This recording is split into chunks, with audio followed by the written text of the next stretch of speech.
Hi, welcome to Lecture 8 in Soccer 3666. So today I'm moving from, I suppose, the analysis of the things that are part of consumer culture to thinking about the spaces where the consumption is done.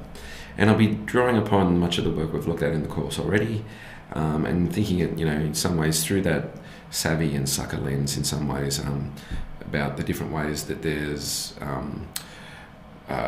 efforts to make us practice in various ways and make us buy things, and in the various ways as kind of individuals or groups we can react against that, I suppose. So I'll be breaking the lecture up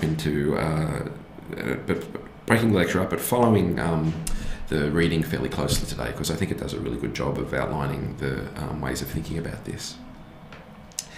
So in part one, I'm just going to think about some of the general issues here.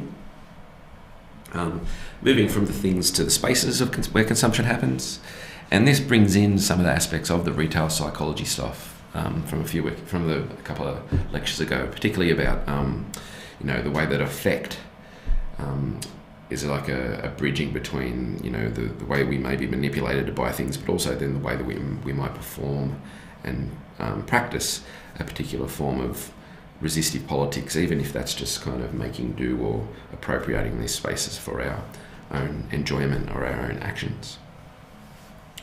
So again, George Ritter, a very prominent theorist in the world of consumer culture, starts to think about what the very role of things like shopping malls are doing in society, and he calls them the cathedrals of consumption.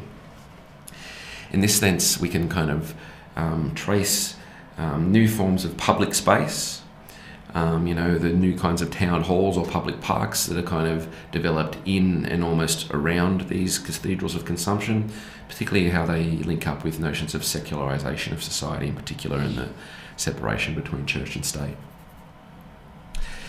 Malls themselves are almost like these kind of new public meeting places. People go there just to hang out, to talk to each other, but then there's kind of then concerns with what this means in terms of the reinvention of public space. Are these spaces being privatised? Do they kind of reward certain types of behaviour over others?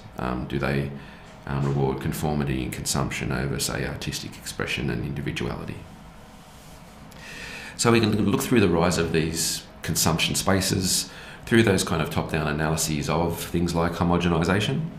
But we can also then look at them from the bottom-up kind of stuff that's influenced by the likes of Michel de Certeau and others in terms of the appropriation of these spaces and the small everyday resistances that people can have towards the dominant notions that the spaces are meant to be, I suppose, providing us.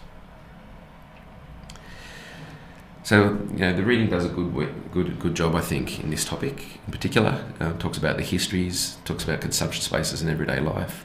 How do these spaces influence meaning of the products themselves?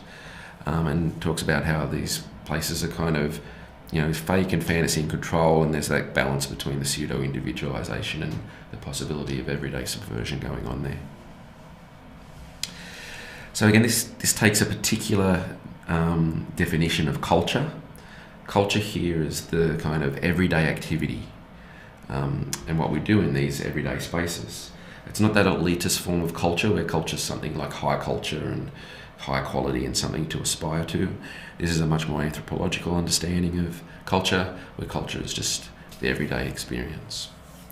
And in this sense, it's not just what we do, but where we do it is important in terms of the analysis of this stuff.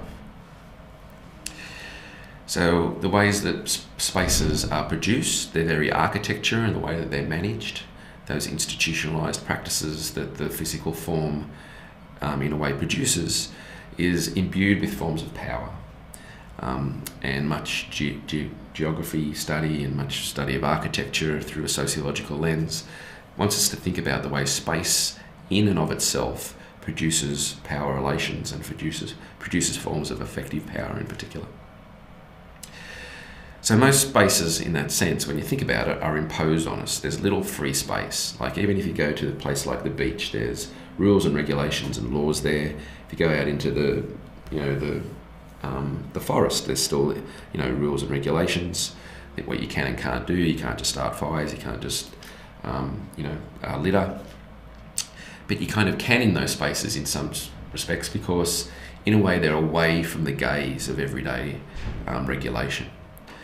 But in these kind of more day-to-day spaces, particularly in urban and suburban areas, much of the time we spend is within these more privatised forms of public space.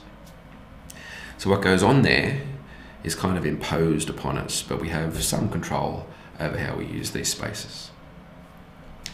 Now, in terms of what I mean by the architecture of everyday space here, I think this is a kind of fundamentally good example to think about it.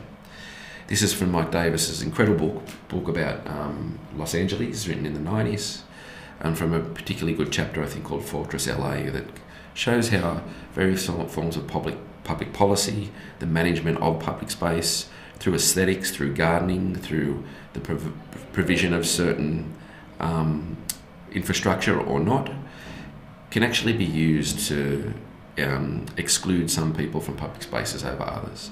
So here's a bum-proof bench, obviously designed so that homeless people can't really sleep on it, which encourages them to move on to somewhere else. A kind of mundane, everyday example, but examples like this are writ large all over kind of cities in particular.